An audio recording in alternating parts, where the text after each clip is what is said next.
Je vous souhaite la bienvenue à tous, bonne soirée. Et... Nous aussi. Alors j'essaie d'envoyer le fichier de la carte du vignoble. Donc je cherche sur mon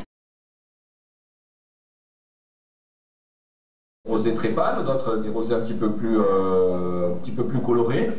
Dans ma façon de vinifier, moi, je cherche à faire des vins qui ont un goût. Alors goût, ça veut dire extraction. Extraction, ça veut dire un petit peu de temps de contact avec les peaux, comme pour le blanc tout à l'heure. Et qui dit contact avec les peaux dit couleur. Quoi. Chez nous, en général, quand on fait des rosés, on les fait aussi avec des raisins mûrs. Alors, vous savez un petit peu comment c'est fait le rosé? Vous avez entendu parler de la polémique sur les rosés qu'il y a eu l'année dernière? Ouais. Ouais, non, la polémique. Pas du tout. Le contact avec les peaux et des raisins rouges, puisque là on est sur un assemblage de Cabernet Sauvignon, Cabernet Franc et Merlot, qui sont les cépages rouges traditionnels du Bordelais. Voilà. Des questions sur le rosé? Qui c'est qui peut me le décrire? Comment vous le trouvez ce rosé? Je trouve qu'il ressemble un peu à la grenadine. Enfin, au nez, on sent un peu de grenadine, je trouve. Un vin rouge pétillant et sucré.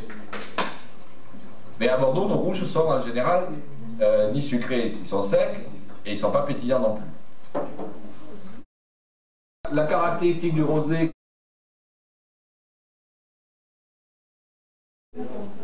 la rampe est profonde et le nez de belle intensité, au boisé noble. La bouche est pleine de volume, sans aucune mollesse, grâce à sa fine texture tannique. Un modèle d'équilibre. Vous en voulez encore ou j'arrête? Allez, une dernière pour la rose. Il séduit par son nez franc et net, d'une grande maturité. Il est doté d'une bouche avenante, développement un beau volume. Un vin long et expressif qui vieillira à merveille.